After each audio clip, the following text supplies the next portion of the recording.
Sebelum kita masuk dalam ibadah kita, kami undang anak-anak sekolah minggu untuk maju ke depan. Doa. Kami datang padamu ya Bapa, di sore menjelang malam ini, menaikkan puji dan syukur kepadamu atas kasih setia anugerah-Mu yang sungguh luar biasa nyata bagi kami semua Tuhan, bagi kami dan bagi keluarga kami, bagi anak-anak kami yang Tuhan percayakan bagi kami, tengah kehidupan keluarga kami, di tengah pelayanan gereja Tuhan di dunia ini. Untuk itu Bapa, bersama dengan CWS Padang, Tuhan, kami anak-anak sekolah minggu CWS Padang rindu memberkati semua teman-teman kami yang hadir malam hari ini, yang datang bersama mama papa mereka. Kami mau bersama-sama ada dalam persekutuan indah Natal CWS Padang, khususnya anak-anak sekolah minggu. Untuk itu kami berdoa ya Tuhan, hadir-Mu di tengah kami, berkati seluruh rangkaian acara, baik acara dewasa, terlebih khusus kami berdoa untuk acara anak-anak, supaya Natal anak CWS Padang sungguh boleh menjadi berkat. Dan setiap kami yang hadir, sungguh kami mengerti betul bahwa kami ada di dunia ini karena Tuhan, maka kami mau hidup untuk Tuhan saja. Bapa, berkati ya Tuhan, pimpin sertai seluruh rangkaian acara kami Tuhan, khususnya ibadah anak. Kami serahkan jadi dari awal pertengahan sampai pada akhirnya. Tuhan tolong Bapa, sehingga semua boleh berjalan dengan baik. Di dalam nama Tuhan kami Yesus Kristus, kami berdoa dan memohon. Amin.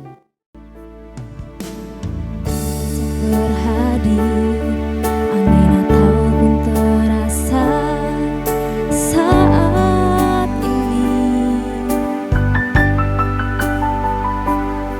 Suasana pun berubah, kini Natal terdengar di mana-mana.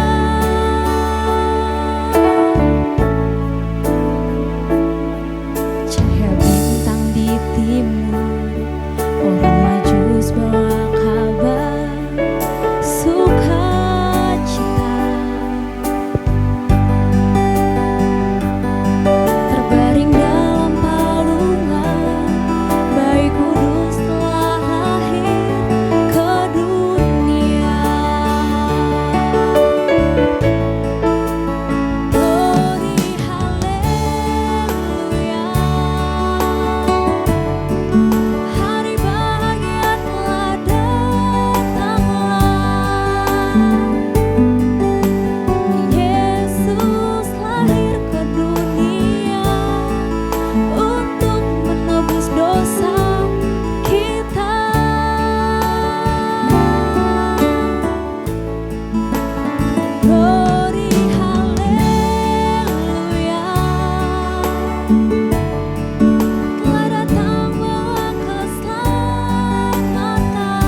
akan memuji nama-Mu selamanya, hanya menyembah Kau Yesus.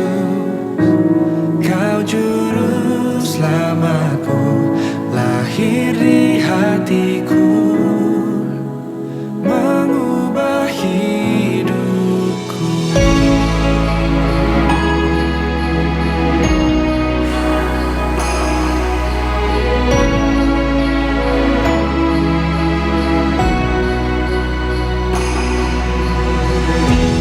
Di tengah gelap dunia, terang-Mu beri harapan. Kau tinggalkan semua untuk selamatkanku, dan ku akan memuji nama-Mu selamanya, hanya menyembah Kau Yesus. Kau juru selamatku, lahir di hatiku, mengubah hidupku.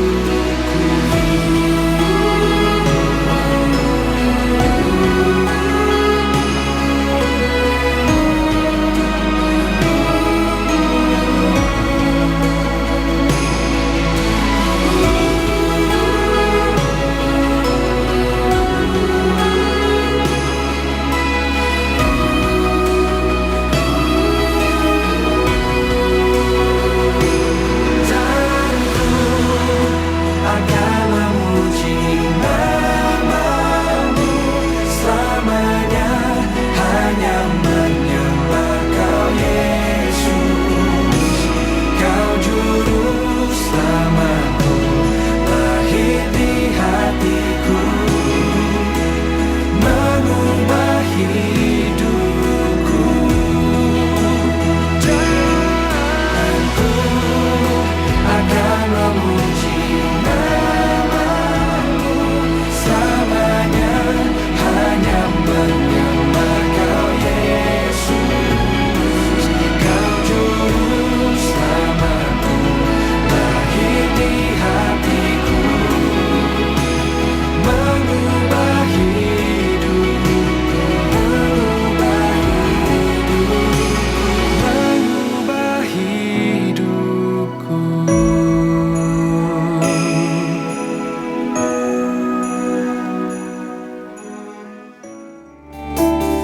Roh-Mu yang hidup, pulihkan-Mu mengalir dalamku.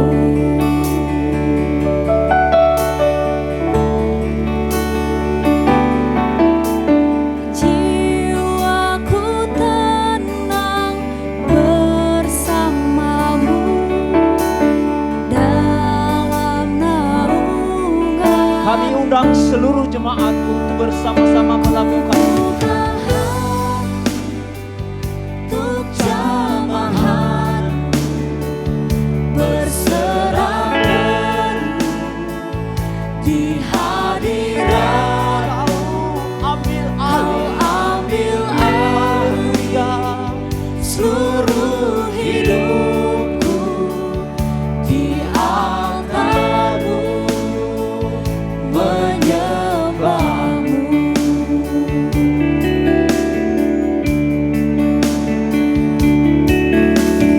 Roh-Mu yang kudus, pulihkan-Ku. Engkaulah damaiku. ku hidup oleh anugerah-Mu. Ku hidup oleh anugerah-Mu yang menyertai-Ku.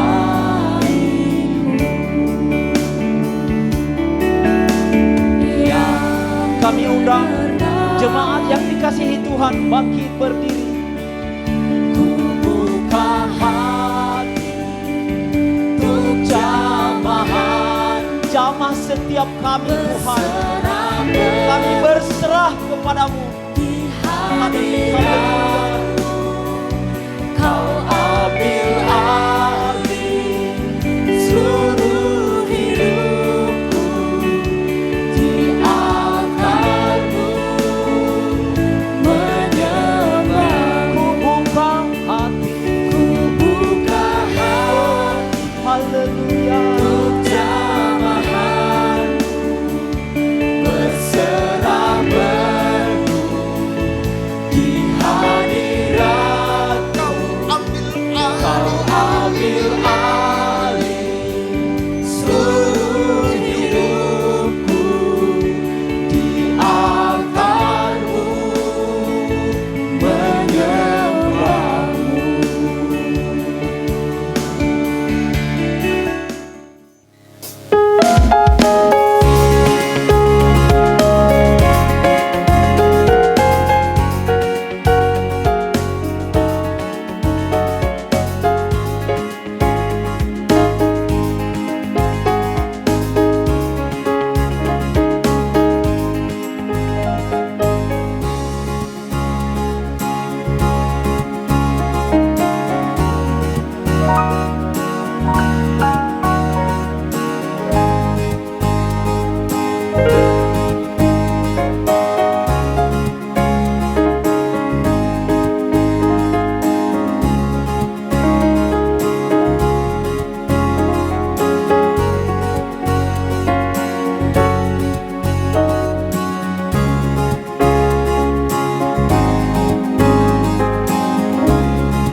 Bertaburan bintang, dunia terlelap mendengar tembang nyanyian malaikat. Langit dan bumi bersukaria mendengar kabar sukacita. Anak Allah yang kudus, inilah datangmu. Malam yang kudus, sunyi dan senyap, bertaburan bintang. Dunia terlelap mendengar tembang nyanyian malaikat. Langit dan bumi bersukaria mendengar kabar sukacita. Anak Allah yang kudus, inilah datangmu. Marilah kita semua sambutnya dengan sorak-sorak. Marilah kita semua sambutnya dengan sukacita. Karena Yesus datang bawa damai bagi seluruh dunia. Karena Yesus datang menghapus dosa.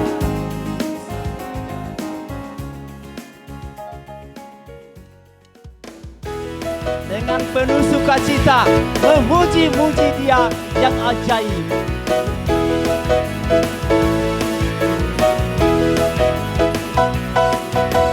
Mari kita sambut Sang Raja.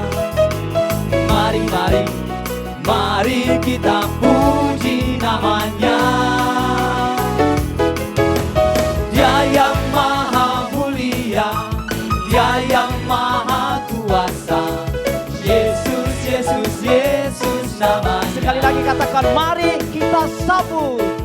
Mari kita sambut Sang Raja. Mari, mari, mari kita puji namanya. Siapa namanya? Dia yang mulia, Dia yang maha mulia, Dia yang maha kuasa. Yesus, Yesus, Yesus namanya. Sorak puji hosana, puji hosana, puji hosana, puji hosana. mulia namanya. Puji Hosana, haleluya. Puji Hosana, puji Hosana, mulia namanya.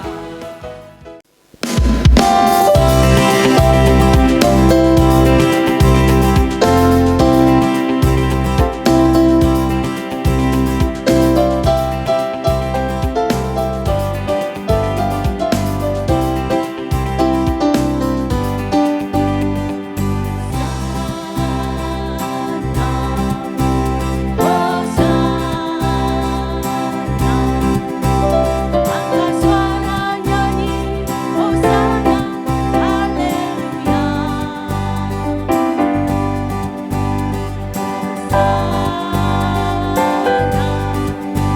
Hosana, hari ini seluruh dunia bersorak.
Di langit bertaburan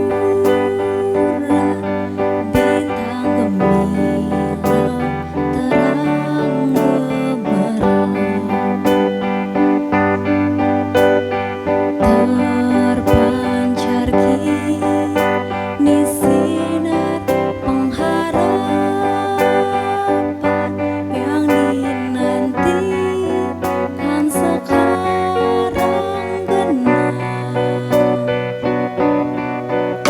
Dan bangsa yang lelah beroleh harap melihat fajar kini merekam. Mari sujud dengar kidung malaikat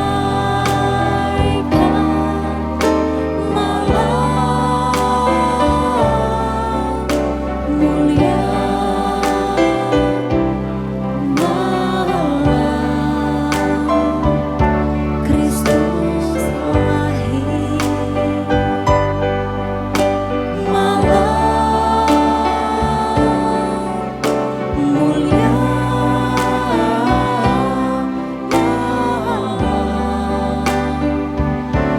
malam mulia,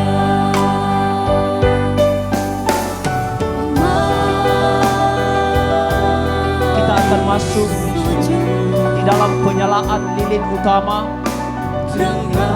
yang akan dinyalakan oleh Bapak Pendeta Yostuan Kota sebagai gembala gereja di CWS Padang, dan akan didampingi oleh Ibu Elizabeth yang bersama-sama dengan kami sejak awal di gereja ini.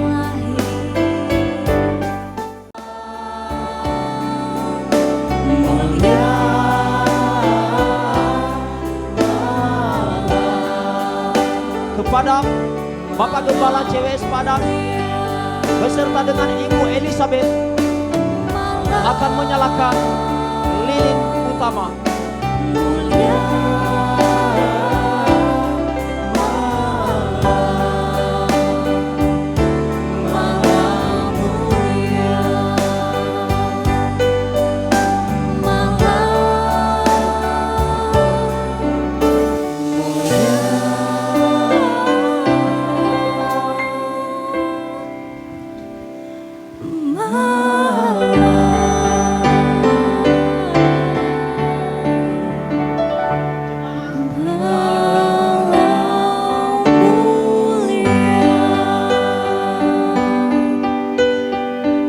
Bersama Ibu Elizabeth, semenjak gereja CWS ada di Kota Padang, Ibu Elizabeth selalu memberikan dorongan dan support. Dan pada malam ini kesempatan bersama dengan saya untuk menyalakan lilin induk.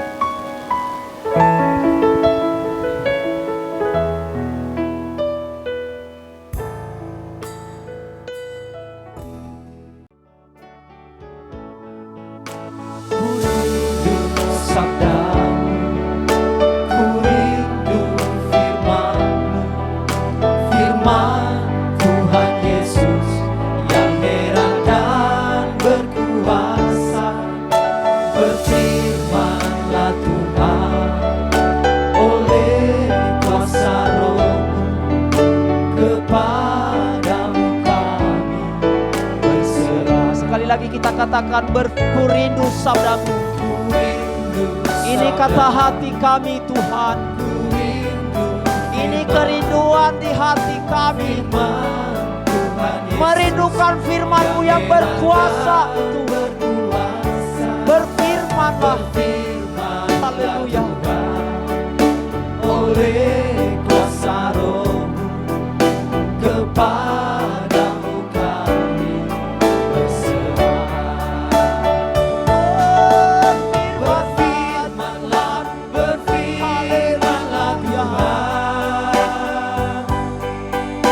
Rohul Kudus urapi hamba-Mu. Berfirmanlah, berfirmanlah Tuhan. Ku rindu menikmati sabda-Mu. Berbahagialah orang yang tidak berjalan menurut nasihat orang fasik, tidak berdiri di jalan orang berdosa, dan tidak duduk di dalam kumpulan pencemooh. Tetapi yang kesukaannya ialah Taurat Tuhan, dan yang merenungkan Taurat itu siang dan malam. Ia seperti pohon yang ditanam di tepi aliran air. Ia menghasilkan buahnya pada musimnya, dan yang tidak layu daunnya. Apa saja yang diperbuatnya berhasil. Inilah yang mendorong kami umat-Mu berkumpul di tempat ini. Kami membawa bejana hati kami untuk diisi dengan sumber air kehidupan itu, yang akan memungkinkan masa depan kami penuh harapan yang Engkau janjikan bagi kami. Oleh karena itu kami membuka hati kami, pendengaran kami untuk mendengarkan firman-Mu. Dan setiap kami yang datang Tuhan setelah mendengar firman-Mu, yang datang dengan lemah boleh pulang dengan membawa kekuatan yang baru daripada Tuhan. Yang datang dengan membawa beban berat boleh mendapatkan kelegaan daripada-Mu. Yang datang dengan sakit penyakit boleh pulang dengan membawa kesembuhan daripada Tuhan.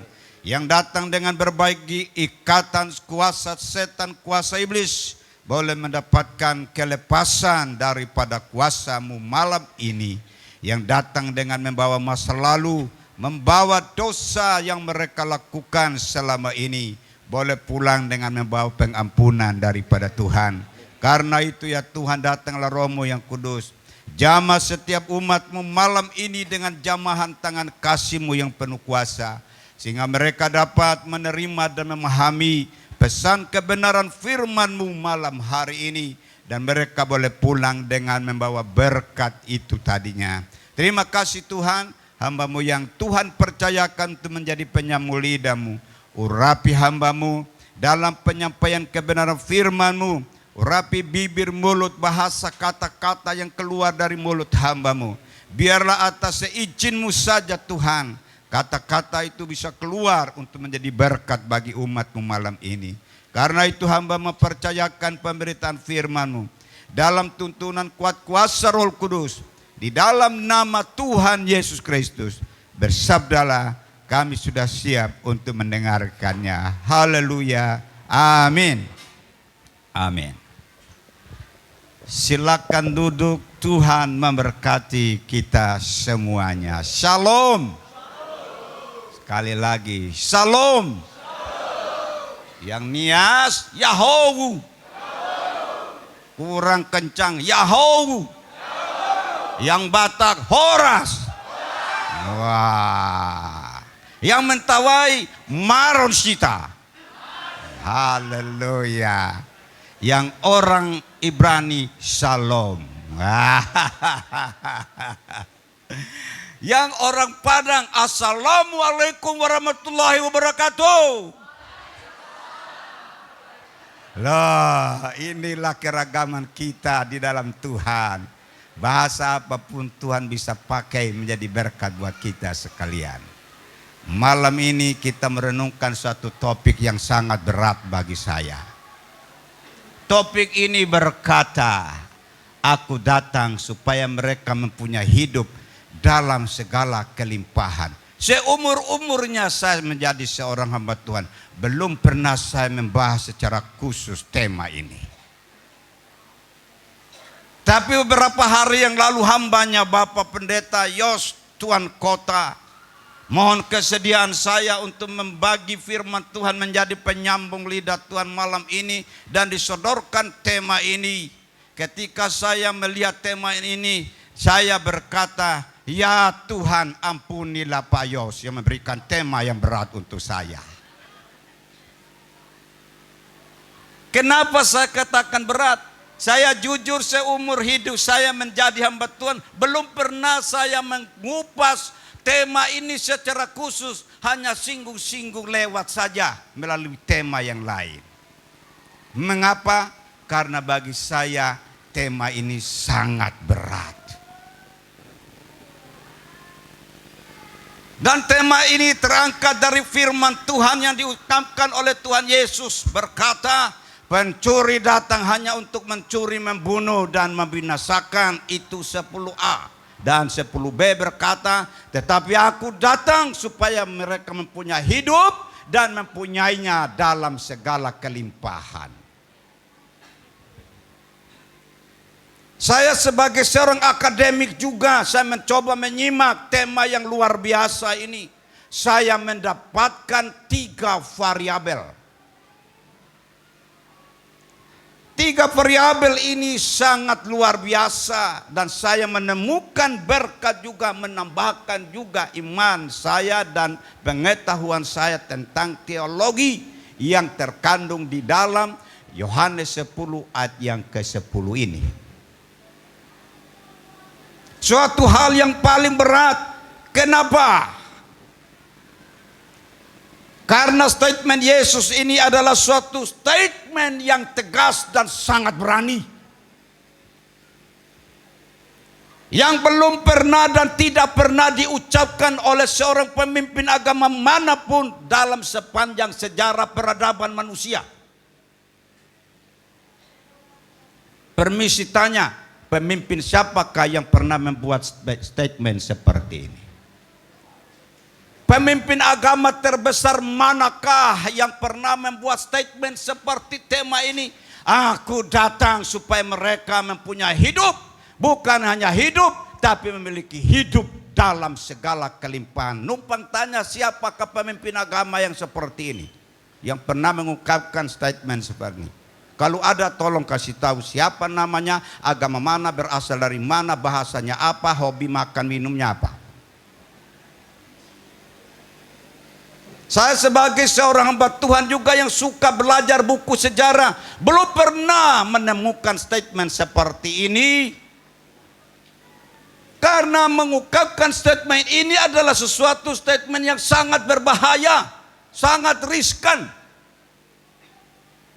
Kita sekarang ini sedang menghadapi pesta demokrasi 2024. Semua pemimpin menjanjikan hidup rakyat yang sejahtera. Semua pemimpin menjanjikan hidup yang adil dan beradab, yang berdiri di atas semua golongan. Tapi kenyataannya ketika duduk jadi pemimpin, kita jadi gigi jari. Karena memang itulah statement manusia. Seringkali kecewa kita dengan sesama kita, dengan orang yang kita andalkan, dan termasuk pendeta pun sering kita ketawa. Haleluya. Salah, bukan ketawa, kecewa. Saudara, amin-amin juga. Makanya jadi jangan orang Kristen yang suka membeo. Harus simak. Seringkali kita kecewa dengan gembala kita, dengan pendeta kita, karena apa yang disampaikan tidak sesuai dengan keinginan kita. Lebih parahnya, dia memperguncingkan nama baik gembalanya di luar sana. Itu orang sana, bukan orang sini. Orang sini baik-baik semuanya. Amin. Tapi saya mau kasih tahu orang yang seperti saya katakan, di sana sini ada orang seperti itu. Apalagi pendeta yang seperti saya dengan Pak Yos, sudah hitam, emosi lagi. Iya kan? Sudah hitam, emosi, hidup lagi. Kan sering begitu dalam jemaat kan? Itulah manusia.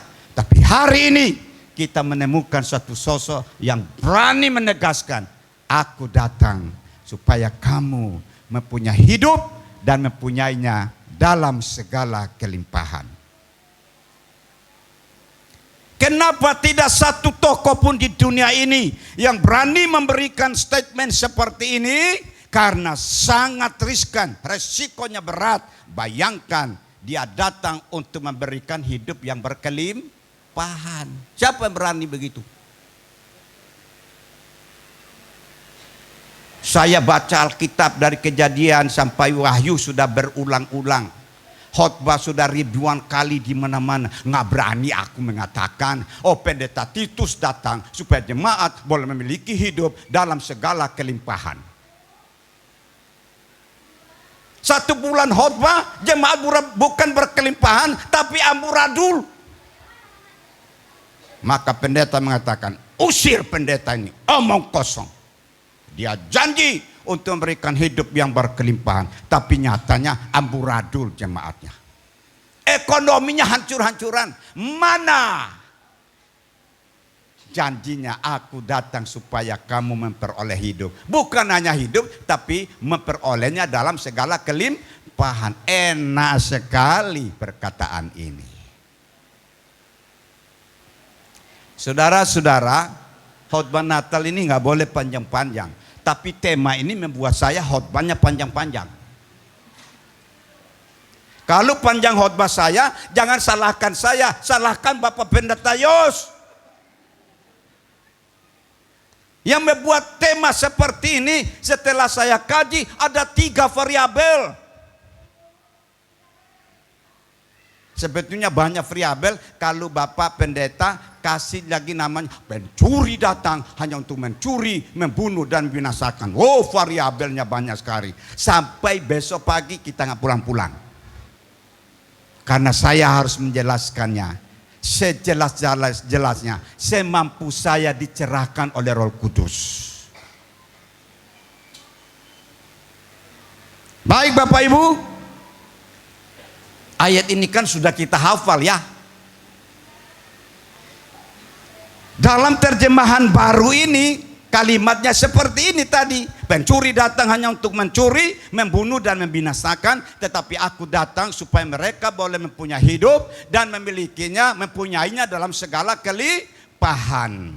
Dalam terjemahan kita ini, supaya memperolehnya dalam segala kelimpahan. Tetapi dalam terjemahan Alkitab, terjemahan baru 2 ini menggunakan kalimat mempunyainya dengan berlimpah-limpah.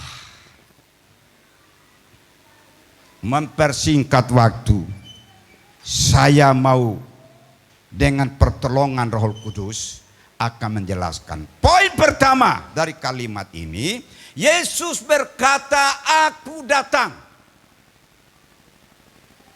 Datang dari mana? Datang dari mana? Aku datang, kata Yesus. Dia datang dari mana? Datang dari atas. Ya betul, surga Ibu. Dari surga berarti dari atas. Dia datang dari atas ke bawah. Selanjutnya dia kembali lagi ke atas. Ini manusia aneh bin ajaib. Kenapa dari ayat firman Tuhan dia datang dari atas ke bawah, dia kembali ke atas? Ini berarti berbicara tentang satu jalan dua arah. Tidak ada seorang pun yang memiliki jalan hidup seperti ini, satu jalan dua arah. Manusia itu berapa arahnya? Manusia kita semua ini hanya memiliki satu jalan dan satu arah. Kalau Yesus adalah sosok yang memiliki satu jalan dua arah. Dia datang dari sana, dari atas, turun ke bawah, lalu kembali lagi ke sana. Nah, pertanyaannya, dia datang dari sana ke mana? Aku datang, apakah yang dimaksud dengan aku datang itu? Apakah tujuan Yesus datang ke dalam dunia? Apakah dia datang untuk mengajarkan kebenaran? Ada benarnya, tapi saya mau katakan, Yesus tidak hanya sekedar datang mengajarkan kebenaran, tapi dia sendiri kebenaran itu. Dia sendiri yang menjadi petunjuk bagi gereja Tuhan. Itulah sebabnya kita boleh duduk di sini dari berbagai denominasi, warna kulit dan bahasa yang berbeda-beda. Karena apa? Karena hidup kita sudah dibenarkan karena kita telah menemukan kebenaran itu. Jadi kita bukan hanya menerima pengajaran tentang kebenaran, tapi kebenaran itu telah kita miliki. Haleluya. Apa tujuan Yesus datang ke dalam dunia? Apakah mengajarkan kebenaran?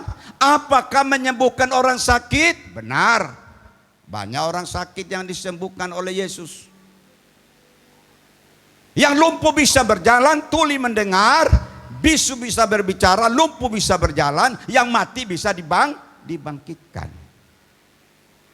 Atas pertanyaan apa tujuan Yesus datang ke dalam dunia? Oke, mengajarkan kebenaran, betul, tentang jalan kebenaran yang dia sendiri telah memperlihatkannya. Apakah dia datang ke dalam dunia menyembuhkan orang sakit? Betul. Apakah dia datang ke dalam dunia ini melakukan berbagai mujizat seperti orang buta melihat, orang lumpuh berjalan, orang tuli mendengar, orang mati dibangkitkan? Benar. Yesus melakukan semuanya itu ketika dia hadir dalam dunia ini. Tetapi Bapak Ibu Saudara sekalian, apakah sekedar itu saja yang Yesus lakukan? Apakah sekedar untuk menyembuhkan orang yang sakit? Apakah sekedar untuk membuat mata bisa melihat, tuli mendengar, bisu bisa berbicara, berbagai penyakit disembuhkan? Apakah sampai sebatas itu? Kalau sampai sebatas itu, para dukun pun bisa membuat hal seperti itu. Orang-orang pintar dalam dunia ini bisa melakukan hal seperti itu. Tetapi ketika saya membaca firman Tuhan, ungkapan Yesus datang ke dalam dunia ini memiliki pengertian khusus tentang misi kedatangannya di dalam dunia ini. Pertanyaan saya, apa misi kedatangan Yesus dalam dunia ini? Apa tujuannya? Apa kurang di surga? Saudara-saudara, Dia adalah Allah yang perkasa, kata Alkitab. Kalau Dia Allah yang perkasa, berarti Dia adalah penguasa, pencipta segala sesuatu. Allah yang pencipta itu, lalu Dia datang ke dalam dunia. Apa yang dicarinya dalam dunia? Apa kebutuhan Dia? Apa keinginan Dia yang ingin dicapai dalam dunia ini? Toh segala sesuatunya Dia yang punya. Tapi ada tujuan mulia yang Dia cari. Kalau bisa dibuka ayat ini di dalam Infokus ini, tolong dibuka di dalam Lukas 5 ayat 32.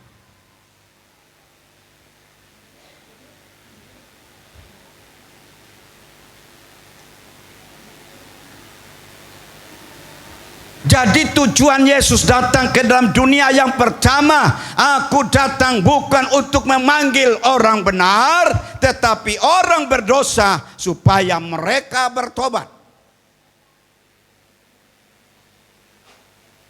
Siapakah orang berdosa itu? Siapakah orang yang belum bertobat itu? Adakah nilai-nilai ketidakpertobatan itu masih ada sampai sekarang ini? Masih terlalu banyak yang saya temui di dalam gereja, dalam kalangan umat Kristen. Yesus berkata, aku datang bukan untuk memanggil orang benar. Kalau ada orang benar dalam dunia ini, Yesus tidak datang. Karena semua sudah benar. Karena semua sudah suci, sudah kudus. Yesus tidak perlu datang ke dalam dunia. Tapi karena sebaliknya manusia dunia ini dihuni oleh penduduk yang dilumuri dosa. Dan Dia datang tujuannya untuk melakukan perombakan habis-habisan secara radikal. Jadi kekristenan itu bukan kekristenan main-main, kekristenan yang radikal dalam kehidupan benar, dalam kehidupan kesucian, di dalam kehidupan kekudusan. Dan ini sulit ditemui oleh Tuhan. Sampai saat ini pun pendeta pusing melihat jemaat yang digembalakannya. Pemberitaan tentang pertobatan sudah dikumandangkan setiap hari. Tapi ditemukan hal-hal yang mengecewakan. Keluarga amburadul karena suaminya lebih mencintai adu ayam daripada memperhatikan istri dan keluarga. Hari-hariannya adu ayam, taruhan adu ayam. Kalau ayamnya menang, dia dapat uangnya, ayamnya hancur-hancuran. Dan kalau ayamnya tidak menang, dia kalah, ayamnya juga hampir mati. Saya temukan persoalan ini dalam keluarga umat Kristen di Kota Padang. Apa yang terjadi? Pengaruh keluarga. Keharmonisan, kebahagiaan, kedamaian dalam keluarga yang diinginkannya ternyata sudah sirna hanya dipatok oleh ayam jago.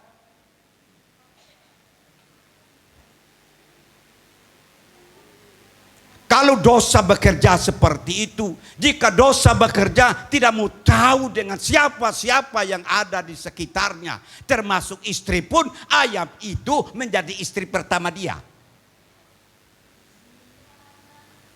Sebab bagi orang yang hobi ayam, kalau tidak adu ayam, rasanya nggak puas hidup ini. Itu berarti istri pertamanya ayam jantan. Mudah-mudahan di sini tidak ada yang suka adu ayam. Haleluya. Kalau tidak ada, syukur alhamdulillah. Tapi kalau ada di luar, bawa berita ini, jangkau mereka supaya mereka bertobat. Untuk situasi apa lagi yang sedang menghancurkan keluarga sekarang ini? Suami suka judi, istri pun suka judi. Judi domino, judi catur, judi kartu, judi togel. pendidikan anak amburadul. Kalau ditantang, mengapa engkau tidak bisa memberikan sekolah tinggi kepada anak-anakmu? Jawabannya apa? Tidak ada biaya, Pak. Tidak ada biaya, tapi untuk judi tiap malam ada. Dosa nggak tuh?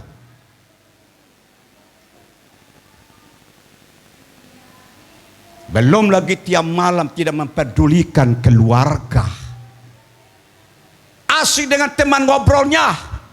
Dipasang meja panjang di sana. Lalu di atas meja itu ada yang namanya bintang, bulan, dan matahari. Apa namanya? Bir bintang.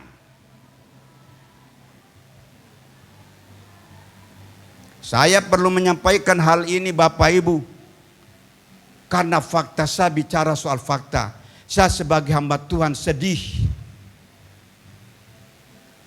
Firman Tuhan sudah dikumandangkan, judi itu dosa.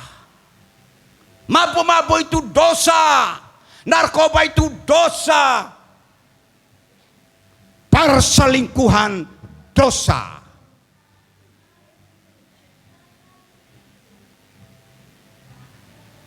Di era teknologi canggih ini, keluarga hancur oleh karena medsos. Suami istri akhirnya bercerai karena medsos. Dulu ada istilahnya, mulutmu apa? Mulutmu apa? Harimaumu. Tapi zaman sekarang ini tambah 1 ekor lagi. Jadi sudah 2 ekor zaman ini yang sedang menguasai dunia. 1 ekor saja sudah repot kita. Sekarang tambah 1 ekor lagi harimau itu. Yaitu apa? Apa? Jari-jarimu harimaumu. Istri yang merasa ditinggalkan suami, kurang perhatian, dia fikol dengan suami tetangga. How are you my darling? Lalu disambut di sana, oh my darling, how are you? What are you doing now? Apa yang sedang engkau kerjakan hari ini? Lalu jawabannya, aku sedang dalam kesepian. Mengapa kau kesepian? Karena suamiku pergi pagi, pulang pagi. Pergi pagi kerja, pulang kerja, nyambung dengan judi, nyambung dengan bir bintang, bir bulan, bir matahari. Kalau ada semalam-malaman istri dan anak di rumah hidup dalam keadaan ketakutan, cicak lewat takut dipikirnya ada maling. Ini kondisi zaman sekarang ini. Saudara-saudara, dosa tidak pernah minta izin. Dosa tidak pernah pamit. Oh Bapak, permisi ya, aku mau ganggu istrimu.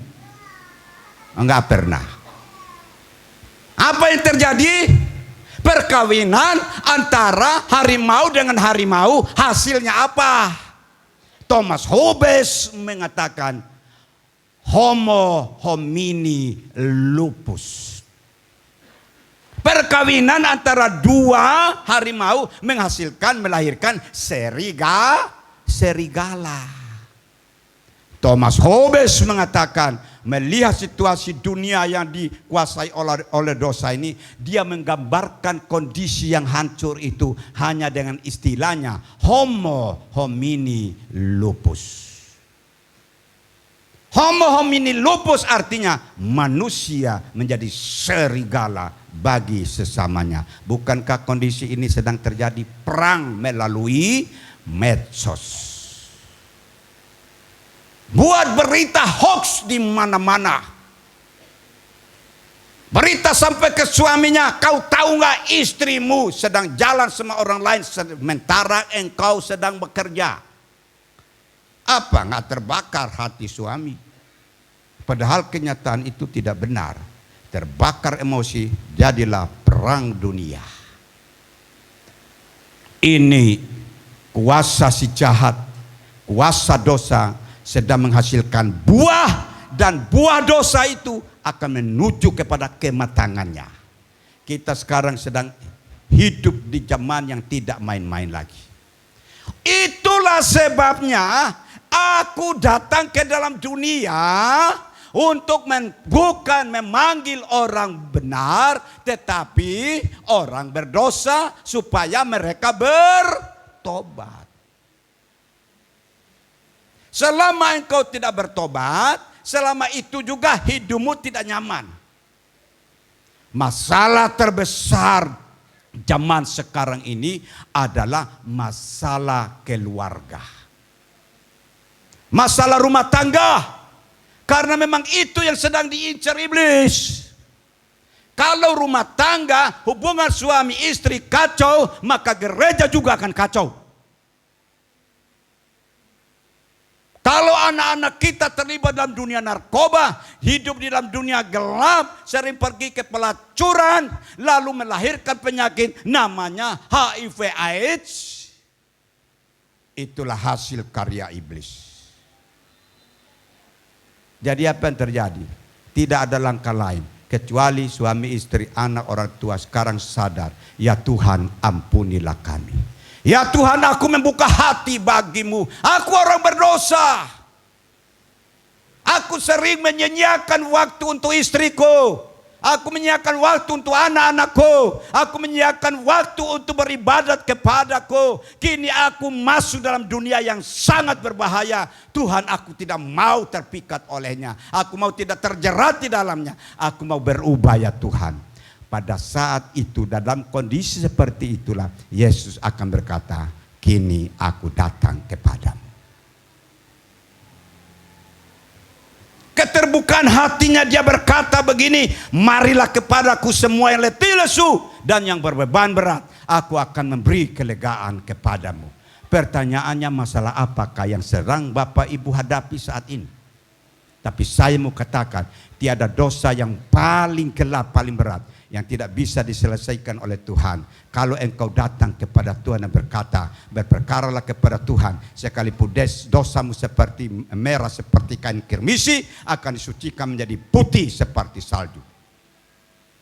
Tuhan mau apa? Alkitab berkata Tuhan tidak menghendaki kematian orang berdosa, tapi Tuhan menghendaki pertobatan orang berdosa. Itulah sebabnya aku datang.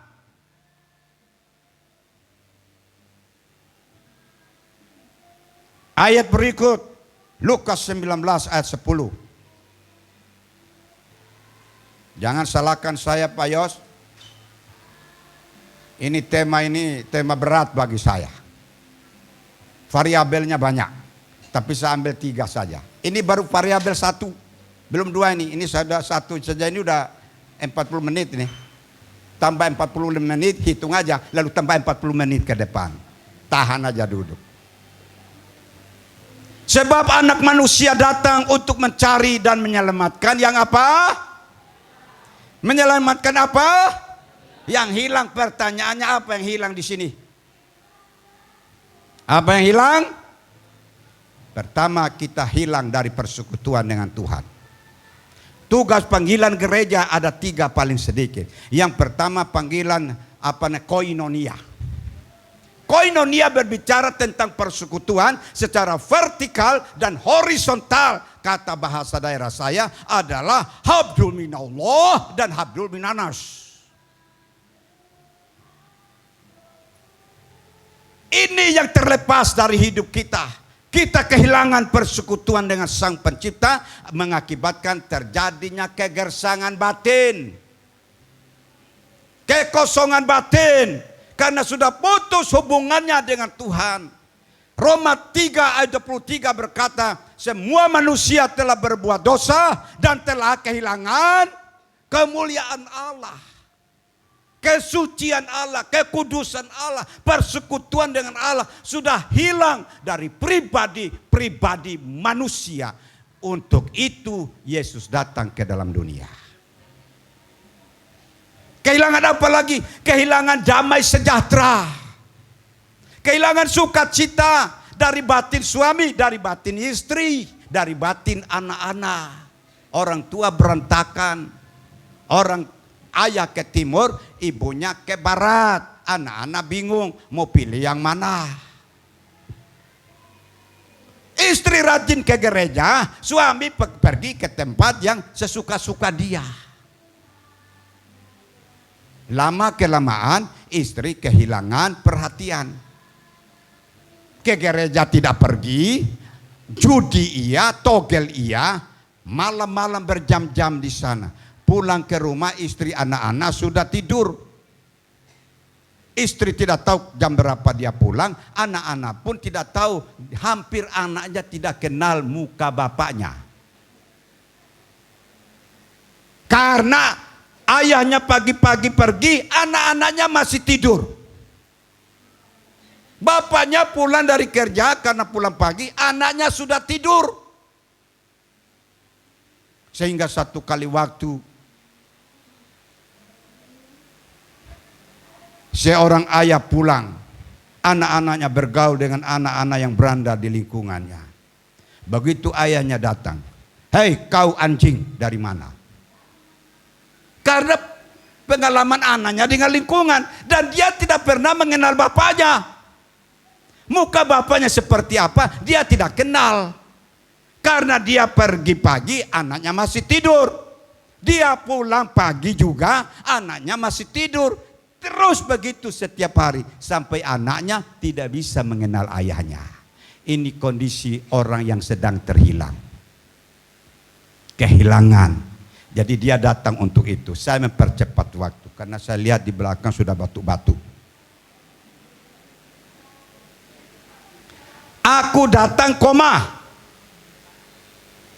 Variabel kedua adalah supaya mereka mempunyai hidup. Mempunyai hidup. Pertanyaannya adalah hidup seperti apa yang ditawarkan oleh Yesus. Dia datang untuk memberikan hidup. Nah, hidup seperti apa? Kalau bicara soal hidup berarti ada kematian. Apakah waktu Yesus datang ke dalam dunia ini tidak ada manusia kah? Karena sudah mati. Kan ternyatanya kan tidak. Tapi kalau Yesus di sini supaya mereka mempunyai hidup. Maka pertanyaan saya menggali, hidup seperti apa? Bukankah kita sudah hidup? Untuk apa lagi kita diberikan hidup? Bukankah Tuhan sudah memberikan hidup saat kita diciptakan atau dilahirkan? Kan sudah kita diciptakan Tuhan hidup kan? Waktu kita dilahirkan hidup. Kayak gitu. Apa bedanya dengan hidup yang diberikan Yesus? Apakah berarti hidup kita ini yang kita jalani sekarang ini bukankah hidup yang sesungguhnya? Atau masih hidup-hidupan atau hidup main-main atau mainan? Apakah seperti itu? Lalu hidup seperti apakah yang ditawarkan atau dimaksudkan Yesus di dalam Matius 10 ayat yang ke-10. Ketika saya mengkaji pengertian hidup di sini, maka saya dapat 3 makna dari bahasa Yunani tentang hidup. Ada 3 makna yang saya dapatkan tentang hidup ini. Hidup ini yang pertama, hidup itu disebut bios. Dari asal kata bios inilah maka muncul apa yang disebut bahasa Inggris biology atau biologi. Dari kata bios inilah maka dalam dunia hiburan menamakannya sebagai bioskop. Nah, lalu pertanyaannya, apakah arti bios dalam arti ini? Bios di sini mengacu kepada kehidupan fisik yang terkait dengan tubuh kita, tubuh manusia. Jadi kita ini, hidup ini bisa bergerak dari rumah ke sini, itu masih dalam batas bios. Hidup bernapas, hidup lahir ini bios. Lalu saya mau katakan, bios ini bisa mati. Makanya manusia ada saatnya dia meninggal dunia. Ini bios. Berarti kita tidak boleh mati-matian mempertahankan bios ini, lalu mengorbankan hal yang penting, mengorbankan Tuhan, dan kita lebih mengutamakan cari uang, cari duit siang dan malam. Apakah tidak boleh cari duit? Boleh. Apakah tidak boleh kaya? Boleh. Tapi ada prioritas khusus untuk kehidupan kita demi kehidupan masa yang akan datang. Karena hidup yang kita jalani ini masih sebatas bios. Pengertian hidup yang kedua adalah psuke. Dalam Matius pasal 16 ayat 25 berkata, Yesus berkata, barang siapa menyelamatkan nyawanya, ia akan kehilangan nyawanya. Berarti kata Yunani psuke yang diterjemahkan sebagai nyawa di sini merujuk pada kehidupan psikologi manusia seperti pikiran, emosi, dan kehendak. Kita semua punya pikiran, punya perasaan, punya emosi, dan punya kehendak. Disinilah kesempurnaan hidup manusia. Pikiran, emosi, dan kehendak itu pun terbatas. Jadi kita tidak boleh lebih mengacu ke situ saja hidup kita.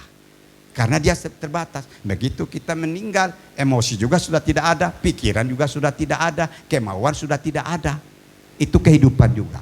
Tetapi yang ketiga, kehidupan yang dimaksud Yesus itu di dalam Yohanes 1 ayat 4 mengatakan, dalam Dia ada hidup.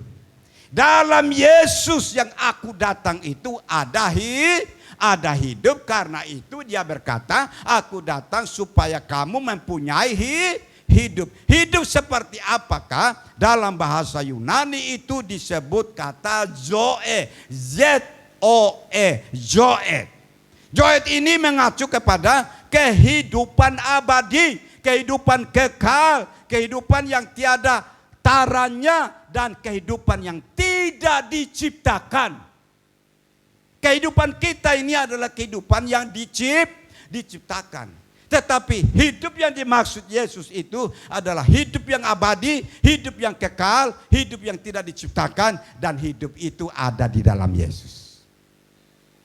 Karena itu sesungguhnya Dia menawarkan hidupnya untuk kita, dan memang itu yang kita dapati sekarang ini. Kita bisa hidup memiliki pandangan iman yang jelas oleh karena Kristus sudah menolong kita, menyelamatkan kita dari lumpur dosa. Saudara-saudara dikasihi oleh Tuhan, Yohanes 3 ayat 16 berkata, karena begitu besar kasih Allah akan dunia ini, sehingga Ia telah mengaruniakan anaknya tunggal, supaya setiap orang percaya kepadanya tidak binasa, tetapi beroleh hidup yang kekal. Kehidupannya kekal ini tidak ada kita temukan dalam benda apapun di bawah kolong langit ini. Bahkan di dalam siapapun di bawah kolong langit, kita tidak menemukan kehidupan yang sejati ini. Di bawah kolong langit yang kita temukan apa? Bios dan psuke. Kita tidak menemukan zoe di bawah kolong langit ini. Tapi Lukas mengatakan, keselamatan tidak ada dalam siapapun juga selain di dalam Dia. Di bawah kolong langit ini tidak ada nama lain yang olehnya manusia diselamatkan. Kenapa dikatakan tidak ada yang selamatan? Yesus sedang berbicara soal zoe. Dan ini yang kita kejar sekarang ini. Tapi seringkali kita takut kematian. Kita takut mati. Mengapa kita takut mati? Karena kita berpikir aku masih banyak dosa. Paulus mengatakan yang sudah beres dengan Tuhan, aku lebih baik cepat pergi. Inilah bentuk orang yang sudah menemukan zoe. Aku lebih cepat pergi. Karena aku cepat pergi, aku bertemu dengan juru selamat dan menemukan kehidupan zoe untuk selama-lamanya. Yohanes pasalnya yang ke-6, pasalnya yang ke-3 ayat 36 berkata, barang siapa percaya kepada anak, percaya kepada Yesus, ia beroleh hidup yang kekal. Inilah hidup yang ditawarkan Yesus. Oleh karena itu Bapak Ibu, jikalau saudara mencari pekerjaan, mencari jodoh, anak muda, pikirkan kehidupan Zoe ini. Jangan gara-gara mukanya ganteng, gara-gara mukanya cantik, engkau korbankan juru selamatmu yang memiliki Zoe bagimu. Dan akhirnya kau jauh dari hadirat Tuhan. Pikirkan baik-baik bahwa hidup yang ditawarkan oleh Yesus itu bukan bios, bukan suke, tapi hidup yang ditawarkan oleh Yesus adalah Zoe, hidup yang kekal. Inilah pekerjaan kita, bagaimana memagari keluarga kita, memagari anak-anak cucu kita, karena kita memikirkan ada kehidupan Zoe yang Tuhan sediakan ke depan. Tuhan tidak menginginkan seorang pun kita binasa. Mengejar waktu yang ketiga, variabel yang ketiga, mereka mempunyai hidup dan hidup dalam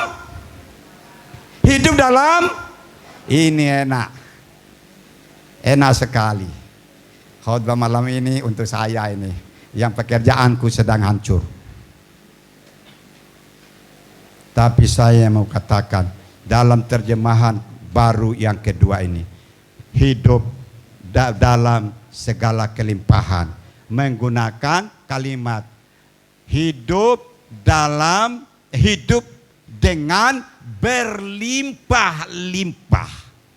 Jadi hidup yang digambarkan Yesus di sini ibarat ada dua buah gelas di sini. Gelas pertama, gelas penuh dengan air. Gelas pertama penuh dengan air. Gelas kedua adalah juga penuh dengan air, tapi dia diisi terus menerus. Saya mau bertanya, gelas yang penuh dengan air kemudian diisi terus menerus dengan air, apa yang terjadi? Melimpah. Melimpah. Menurut pengertian saudara, air yang melimpah dari gelas itu apa artinya? Apa artinya? Air itu mengalir terus, sudah penuh gelasnya, tapi mengalir terus. Dia melimpah terus. Apa artinya? Berarti hidup yang dimaksud Yesus, hidup yang berkelimpahan, adalah hidup yang berbagi.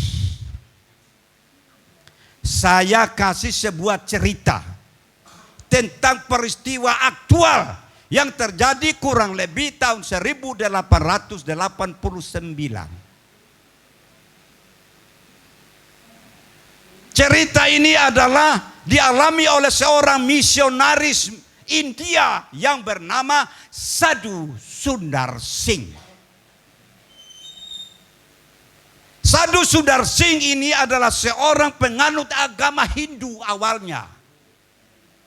Tetapi ketika ada orang yang bercerita tentang nama Yesus, akhirnya bertobat. Buah dari pertobatannya, dia menyala-nyala melayani orang lain supaya mereka juga bisa mengenal Yesus. Akhirnya hatinya digerakkan untuk menjangkau orang Tibet di Tiongkok. Ambil keputusan, semua perbekalan dipersiapkan. Maaf Pak Gembala, karena gara-gara Bapak panjang begini nih.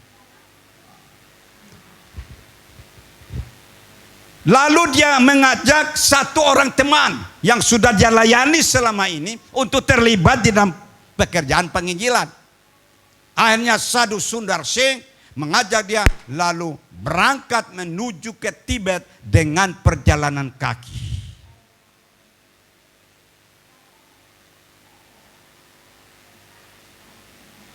Di ketinggian 5.000 meter dari permukaan laut, melewati gunung yang tinggi, mereka menjumpai salju yang begitu dingin dan tebal.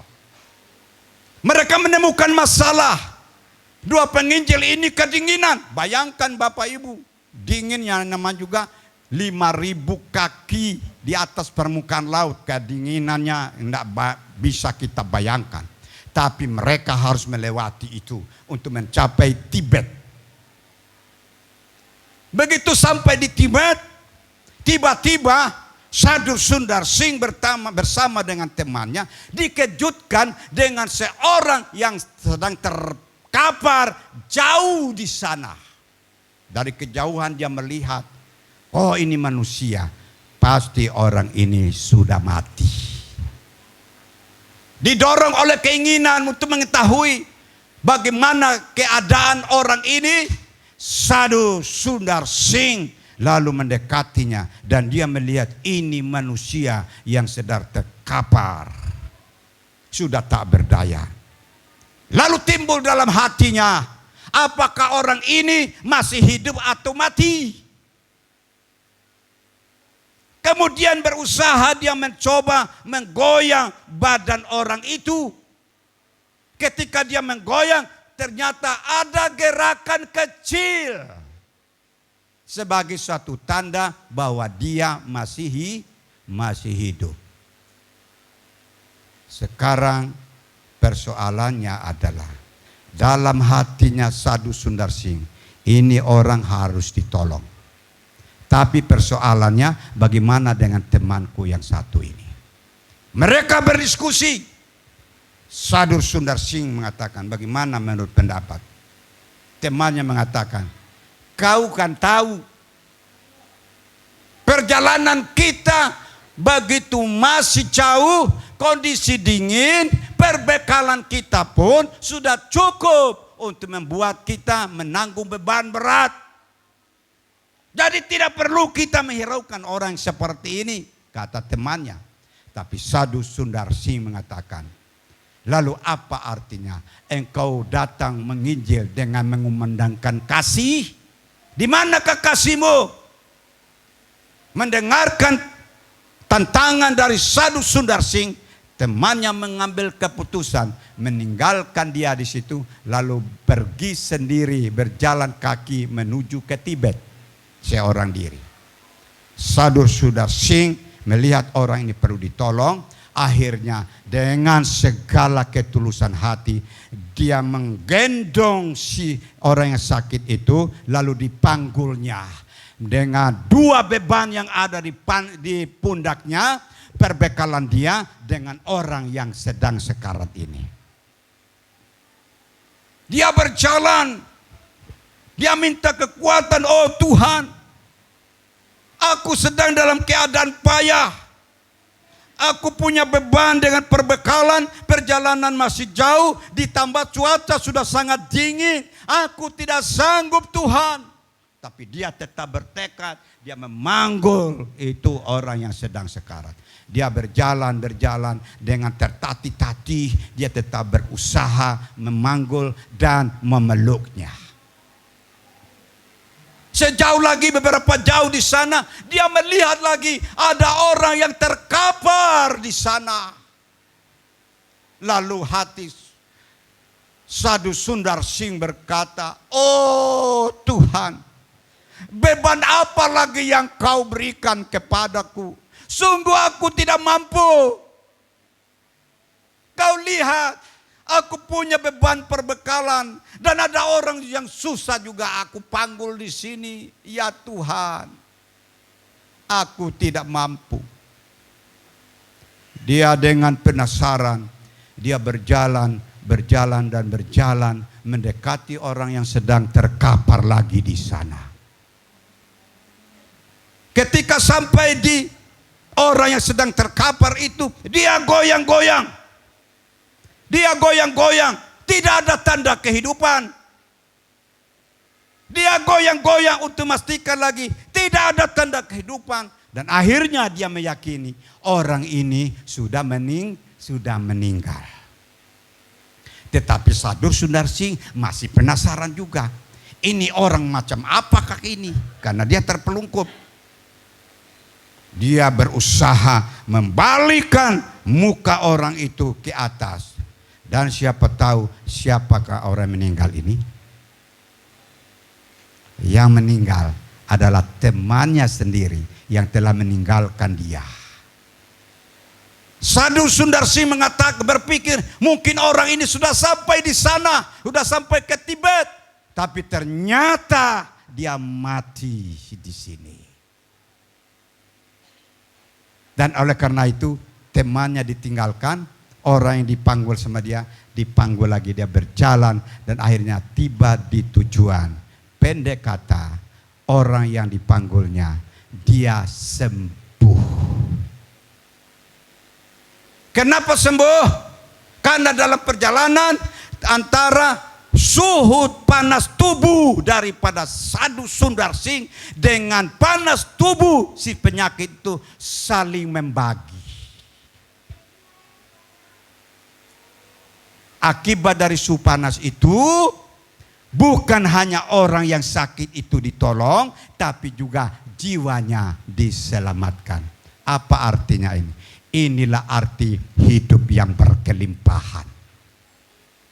Hidup yang berkelimpahan adalah hidup yang berbagi. Saat ini kita sedang menghadapi Pilpres dan Pileg, baik di pusat maupun di daerah. Mereka yang sedang maju di sana, puji Tuhan, kita harus doakan dan mendorong mereka. Tentu dengan catatan hidup ini berbagi. Berbagi dengan apa? Melihat situasi masyarakat yang ada. Kebetulan ada di tengah-tengah kita yang masuk di dalam caleg, calon legislatif provinsi. Maaf, saya bukan mempromosi. Saya juga tidak tahu kalau orangnya ada di sini. Pak A.M. Menrofa, tolong bangkit berdiri.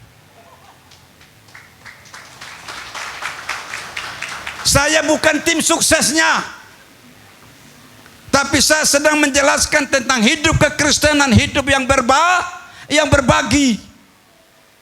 Kenapa Sadhu Sundar Singh mampu untuk melakukan hal yang berat ini? Karena dia memiliki kasih Kristus yang memampukan dia memberikan hidup yang berkelimpahan. Contoh yang terakhir. Kata terakhir ini sesuatu yang ditunggu-tunggu. Masih ingat kisah tentang 10 orang kusta dalam Alkitab? Antara Samaria dengan Galilea, ketika Yesus lewat di sana, ternyata ada 10 orang kusta. 10 orang kusta ini, 9 orang adalah orang Yahudi.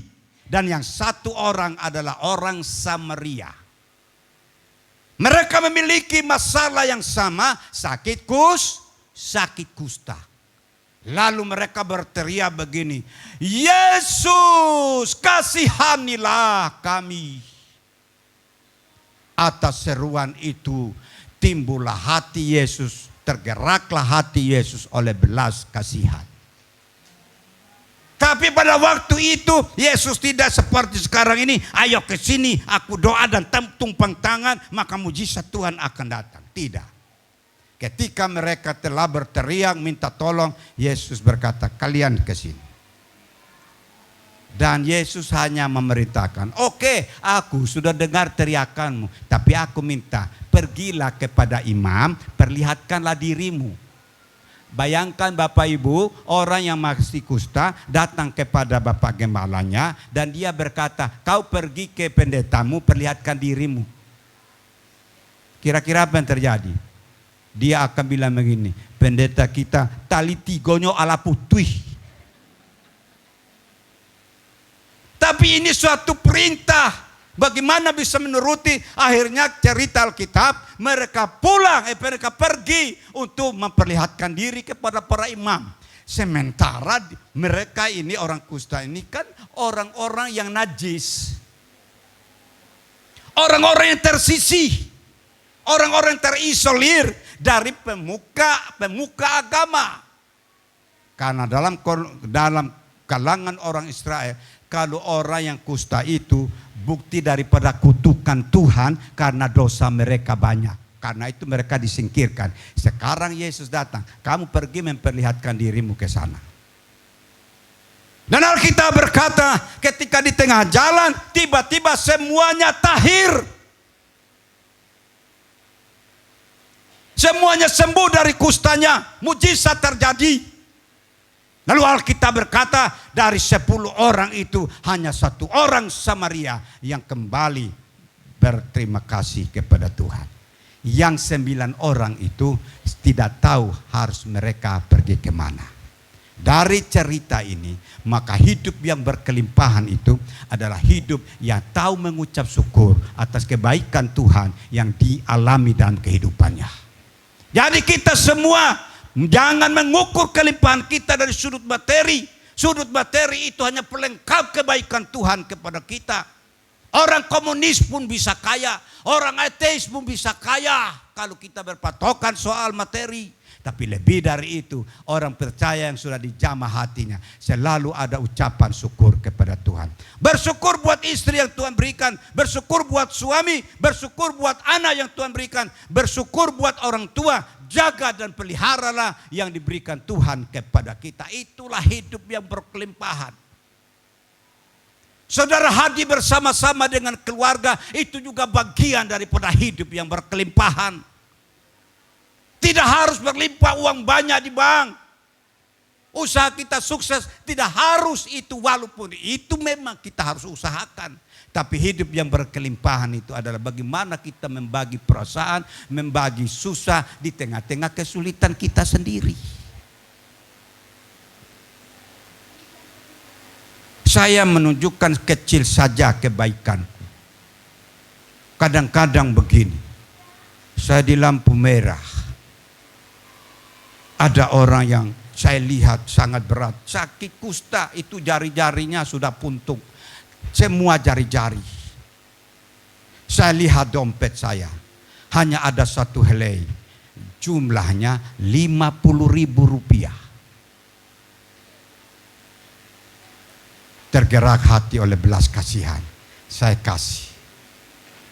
Berikut-berikutnya selalu mengalir berkat Tuhan.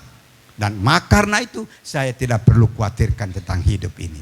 Karena ketika kita memberi pada saat kita kekurangan, itu saudara dikategorikan hidup di dalam kelimpahan.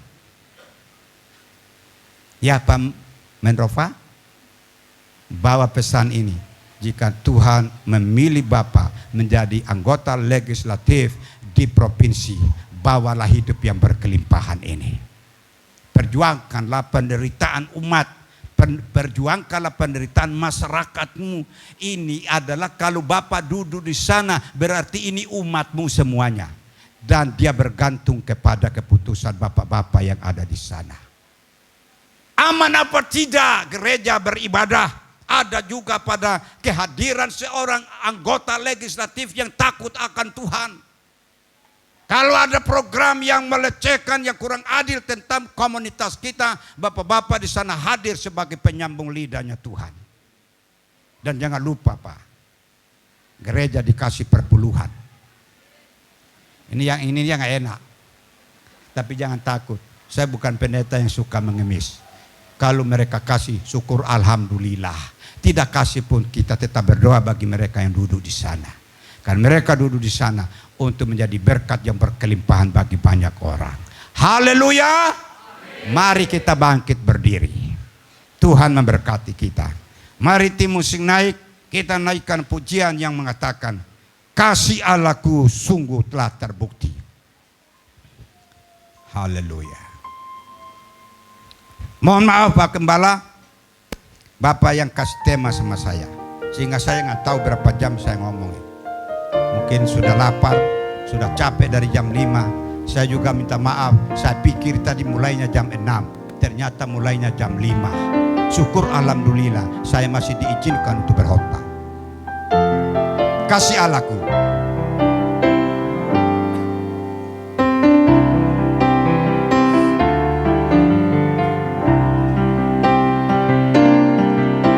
Ketika dia serahkan anaknya, kasih Allah mau berkorban bagi engkau dan aku. Tiada kasih seperti kasih.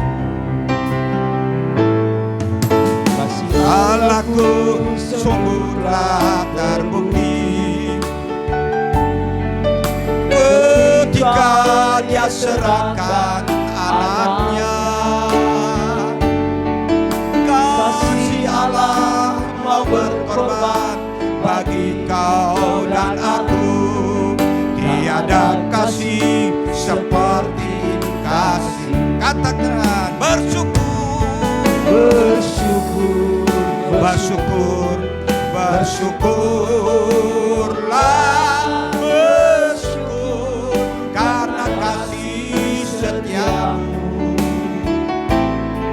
Ku sembah, ku sembah, ku sembah dan ku sembah selama hidupku. Ku sembah Kau Tuhan. Saudara-saudara yang dikasihi oleh Tuhan, engkau sudah mendengarkan firman Tuhan hari ini, bahwa Yesus berkata, aku datang ke dalam dunia ini bukan memanggil orang berdosa, bukan memanggil orang benar, tapi Dia memanggil orang berdosa. Dia mencari orang yang sedang kehilangan damai sejahtera. Dia mencari orang-orang yang kehilangan sukacita dan damai sejahtera. Dia mencari orang yang sedang mengalami beban hidup. Dia mencari orang yang sedang sakit penyakit. Dia mencari orang yang sedang diikat oleh berbagai macam persoalan. Saudara yang punya masalah, yang mau didoakan, silakan maju ke depan. Yesus lebih dekat daripada baju yang kita. Saudara boleh maju di depan ini. Kalau mau didoakan, mau menerima mujizat Tuhan, hidup yang berkelimpahan, silakan maju ke depan. Dan kami akan mendoakan saudara-saudara yang sedang mengalami pergumulan hidup. Kita naikkan pujian ini, kasih Allahku. kasih Allahku sungguh telah terbukti ketika Dia serahkan anaknya. Kasih Allah mau berkorban bagi kau. Dan mungkin saudara sedang mengalami masalah keluarga, masalah rumah tangga. Engkau sedang bergumul untuk istrimu, engkau sedang bergumul untuk suamimu, engkau sedang bergumul buat anak-anakmu, engkau sedang bergumul buat orang tuamu. Maju ke depan ini untuk menerima jamahan Tuhan. Saya mengundang hamba-hamba Tuhan yang hadir pada saat ini, bersama-sama dengan saya menyatukan hati mendoakan mereka. Saya undang hamba-hamba Tuhan, mari datang dengan penuh kasih. Kita menyatukan doa kita bagi mereka. Katakan bersyukur, bersyukurlah, bersyukur karena kasih setiamu. Ku sembah, ku sembah, ku sembah dan ku sembah selama hidupku. Ku sembah Kau Tuhan selama hidupku. Ku sembah Kau Tuhan selama hidupku. Ku sembah Kau Tuhan. Saudara-saudara yang datang pada saat ini, engkau bukan datang kepada pendeta, engkau bukan datang kepada manusia, tapi engkau datang kepada Dia yang berkata, aku datang supaya kamu mempunyai hidup dan mempunyainya dalam segala kelimpahan. Engkau mungkin butuh kesehatan, engkau mungkin dengan sakit penyakit. Letakkan tangan kananmu bagian tubuhmu yang sakit, dengan iman dan percaya bahwa Yesus tidak pernah berubah, kemarin, hari ini, sampai selama-lamanya. Dulu Dia menyembuhkan yang buta bisa melihat, bisu bisa berbicara, dan yang tuli bisa mendengar, yang timpang bisa berjalan, yang berdosa diampuni dosanya. Dia Allah yang sama. Kalau engkau sedang mengalami sakit apapun, letakkan tangan kananmu bagian tubuhmu yang sakit, angkat tinggi-tinggi tangan kirimu sebagai tanda pengharapan kepada Tuhan. Dan mari bersama-sama dengan saya dengan iman kepada Yesus. Tuhan Yesus, engkau melihat tangan-tangan yang terangkat di hadapanmu, dan engkau melihat tangan-tangan yang diletakkan di bagian organ tubuh mereka yang sedang sakit. Hari ini mereka datang ke sini bukan karena manusia, bukan karena siapapun, tapi dia datang kepada Engkau yang berkata, marilah kepadaku semua letih lesu dan yang berbeban berat, aku akan memberi kelegaan kepadamu. Karena itu datanglah pertolongan, dan di dalam nama Yesus, hai penyakit yang ada tubuh ini, kami tangkis, kami usir dalam nama Yesus Kristus. Hai penyakit, keluar. Jangan engkau menguasai tubuh ini, hai penyakit. Karena tubuh ini adalah bait Allah. Tubuh ini ciptaan Allah yang di dalamnya Roh Kudus bekerja. Mereka adalah milik Tuhan karena mereka sudah ditebus oleh darah Yesus. Haleluya. Kami percaya oleh bilur-bilur-Mu mereka sudah disembuhkan. Mungkin saudara ada masalah, tidak bahagia, tidak damai sejahtera, tidak sukacita. Rumah tanggamu sedang mengalami krisis. Keuanganmu sedang mengalami krisis. Engkau galau, engkau sakit, engkau kecewa karena orang mengecewakan hatimu, membuat engkau tidak damai sejahtera. Angkatlah kedua belah tanganmu, berserah kepada Tuhan untuk menerima damai sejahtera daripada Tuhan. Alkitab berkata hari ini, iblis hanya datang sebagai pencuri, mencuri, membunuh dan membinasakan. Dia mencuri kebahagiaanmu, dia mencuri kedamaianmu, dia mencuri keharmonisanmu, dia mencuri semua rezeki hidupmu. Tapi Yesus berkata, aku datang kepadamu supaya engkau boleh mempunyai hidup dan mempunyainya dalam segala kelimpahan. Karena itu minta dan berhadapanlah dengan Dia, sumber kehidupan Yesus Kristus. Di dalam Dia ada pertolongan. Mari kita berdoa bersama-sama. Di dalam nama Tuhan Yesus Kristus, Engkau melihat kedua belah tangan daripada umat-Mu terangkat di hadapan hadirat-Mu sebagai tanda penyerahan bahwa mereka membutuhkan sukacita, mereka membutuhkan kedamaian sejati, mereka membutuhkan kebahagiaan, hidup joy yang daripada-Mu. Karena itu alirkanlah damai sejahtera oleh Roh Kudus-Mu di dalam nama Yesus Kristus. Terimalah damai sejahtera surgawi menyertai hidupmu. Pulih keluarganya, pulihkan batinnya, pulihkan ekonominya, pulihkan segenap hidupnya dalam nama Yesus. Haleluya. Dalam nama Yesus, terimalah damai sejahtera daripada Tuhan, dan ambillah berkat ini.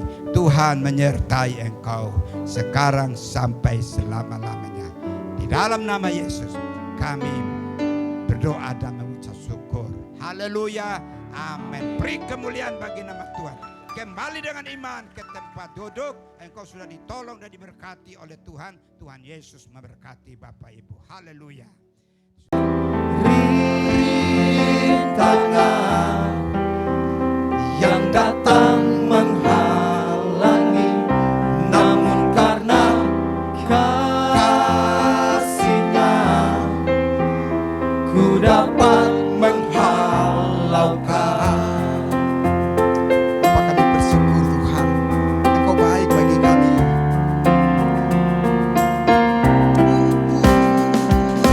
Hari kan berganti, bumi semakin tua. Insan yang bernoda harus berhati-hati. Janganlah kau menurut kehendakmu sendiri. Berharaplah padanya, pastikan sejahtera damai. Damai-damailah dalam hatiku bila berjalan dengan Tuhanku. Aku percaya kebesaran-Mu, aku bersyukur kemurahan.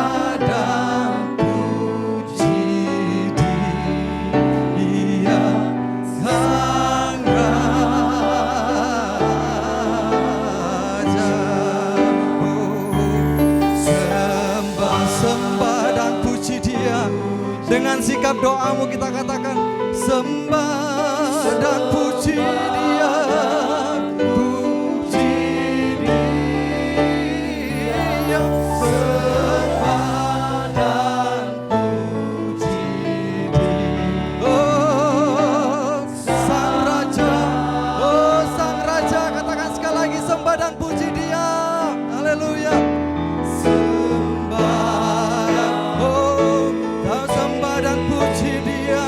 Katakan sembah dan puji Dia. Haleluya. Oh, oh. Sembah dan puji Dia, Sang Raja.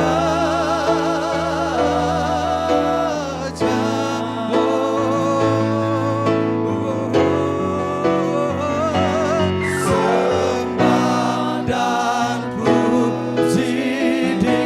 sembah dan puji Dia, sembah, oh puji Dia, sembah dan puji Dia, Sang Raja.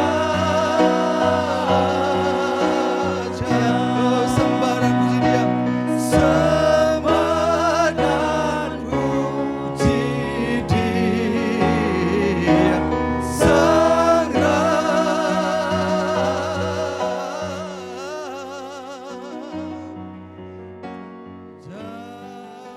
Haleluya, beri kemuliaan bagi Allah kita.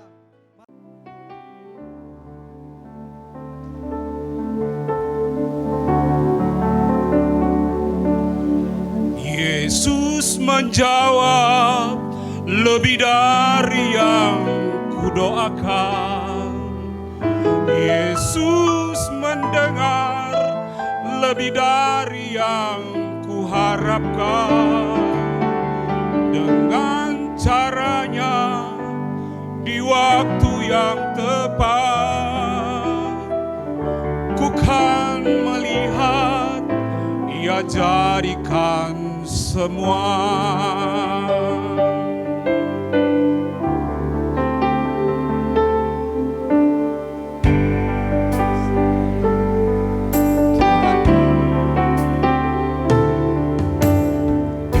Tak selalu Tuhan menjawab doa, namun Dia beri yang terbaik di waktu yang tepat.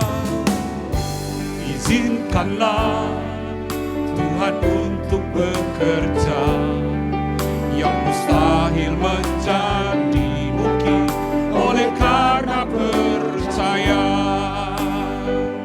Yesus menjawab lebih dari yang kudoakan. Yesus mendengar lebih dari yang kuharapkan. Dengan caranya di waktu yang tepat, ku kan melihat Dia jadikan semua. Kesukaan bagi dunia, penebus datanglah. Beri hatimu kepadanya, sekalian nyanyilah, sekalian nyanyilah, sekalian orang bernyanyilah. Hai dunia, gembiralah. Hai dunia, gembiralah dan sambut rajamu. Di hatimu terimalah, bersama bersyukur, bersama bersyukur, bersama-sama bersyukur.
segala puji-pujian bagi Tuhan kita.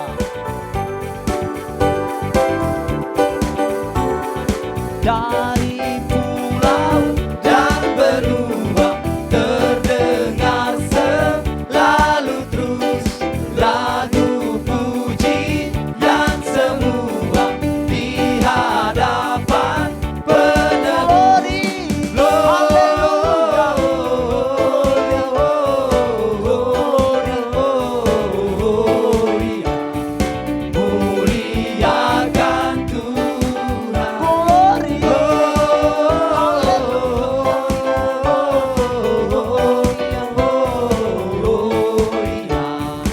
Muliakan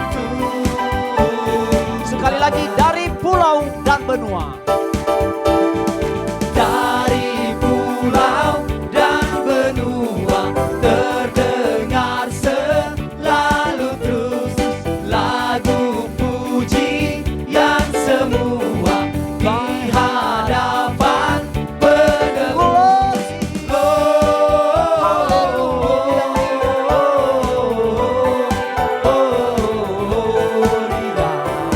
Muliakan Tuhan.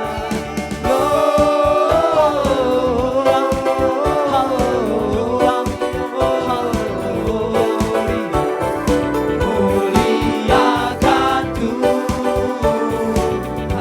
Tinggi-tinggi dalam surga. Tinggi-tinggi dalam surga. Tentara Tuhan yang kudus.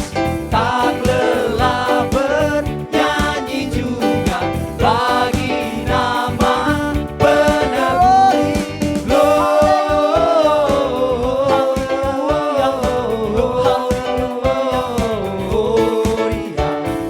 Muliakan Tuhan.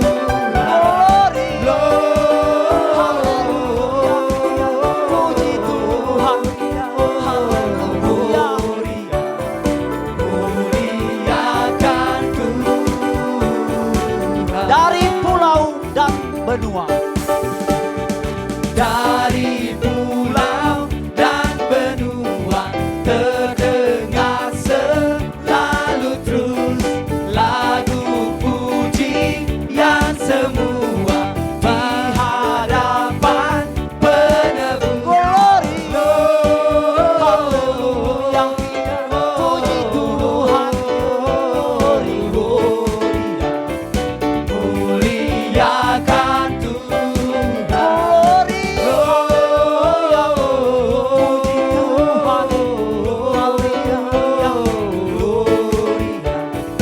Muliakan Tuhan. Tinggi-tinggi dalam surga.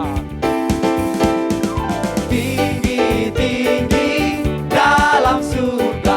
Tentara Tuhan yang kudus. Tak lelah bernyanyi juga bagi nama penebus. Puji Tuhan.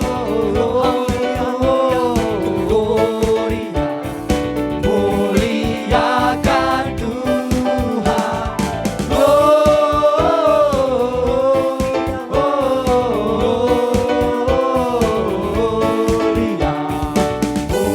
Muliakan Tuhan. Glory, haleluya.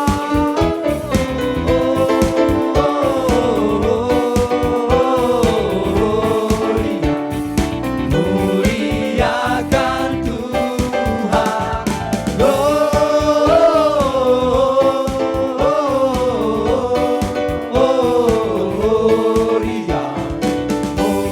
Muliakan Tuhan.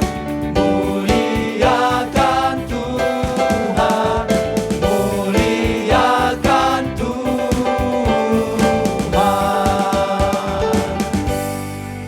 Bapak Ibu, mari kita berdoa untuk persembahan kita. Bapa dalam sorga, Tuhan yang kami muliakan, dalam nama Yesus Kristus yang datang ke dunia memberikan kami hidup dan berkelimpahan. Dan bukti dari kami diberikan berkelimpahan kami memberikan yang terbaik bagi kemuliaan nama Tuhan melalui Natal CWS tempat ini. Kami memberikan persembahan, kiranya Tuhan persembahan ini dapat dipergunakan untuk pelayanan dan penjangkauan jiwa-jiwa di kalangan gereja Tuhan di tempat ini. Berkati juga tangan-tangan yang telah memberi.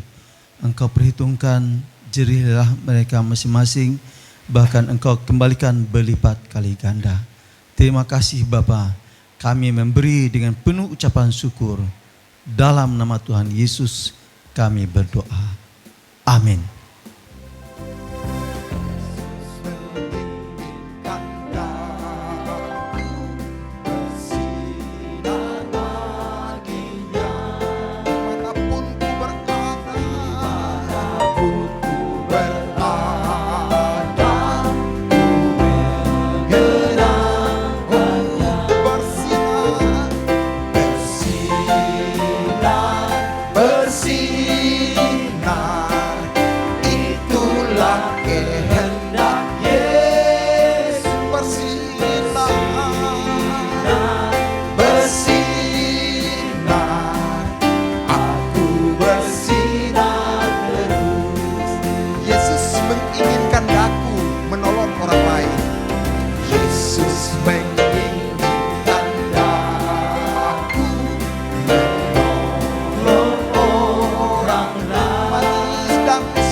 Kami bersyukur untuk ibadah persekutuan dan firman Tuhan.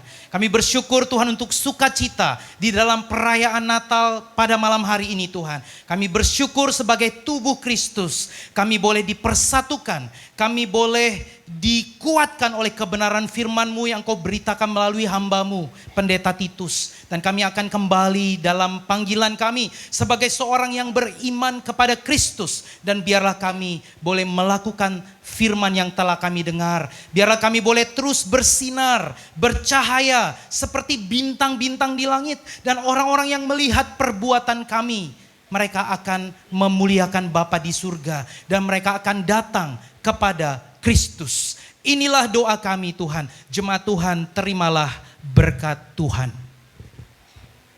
Kiranya damai sejahtera Allah, kasih dari Tuhan Yesus Kristus, dan oleh pimpinan penyertaan Roh-Mu yang kudus, menyertai, memberkati kami semua hari ini kekal, sampai Tuhan Yesus datang pada kali yang kedua. Di dalam nama Tuhan Yesus, kami berdoa. Amin. Bapa, terima kasih. Bapa, terima kasih. Bapa di alam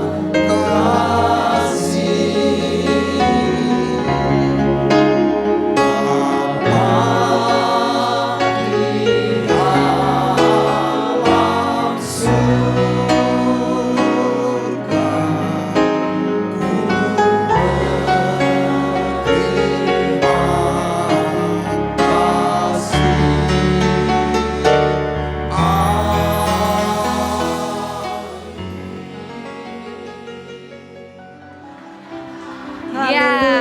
sungguh luar biasa. sukacita Semangatnya 100%. Berikan kemuliaan bagi Tuhan kita. Ya, bagaimana di malam ini Bu ya, untuk menambah sukacita prenatal CWS Padang, kita langsungkan saja acara berikutnya ya Bu. Ya betul. Ya. Untuk melengkapi acara perayaan Natal kita, yang pertama dibuka oleh persembahan pujian vokal grup dari pemuda CWS Padang. Beri aplaus untuk pemuda CWS Padang yang meriah.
Shalom. Selamat malam. Salam sejahtera untuk kita semuanya. Pertama-tama saya panjatkan puji dan syukur kepada Tuhan Yesus Kristus, Juru Selamat kita. Yang mana pada malam hari ini kita dapat berkumpul dalam perayaan CWS malam ini. Pada perayaan Natal malam ini, saya mewakili segenap panitia untuk mengucapkan terima kasih kepada Bapak Gembala, Pak Yosduan Kota, Pak Titus Wadu dan istri, serta pendeta-pendeta yang turut hadir pada hari ini. Juga Pak Denny dan istri, Ibu Elizabeth. Dan tidak lupa juga saya mengucapkan terima kasih buat Bung Riko, Bu Neti dengan anak-anak sekolah minggu, adik kita, Mikel, Evin, Esther, dan Bu Wilma, dan juga Ibu Pendeta Ida Turnip yang juga hadir dari Jakarta melayani kita hari ini. Dan terima kasih juga untuk semua panitia dan Bapak Ibu saudara-saudari yang telah menghadiri perayaan Natal Gereja CWS pada malam hari ini.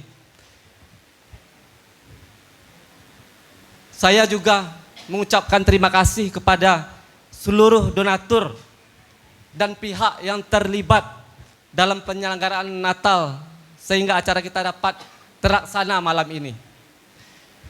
Sebelum saya mengakhiri sambutan, jika ada yang kurang berkenan di hati saudara-saudari, saya minta maaf.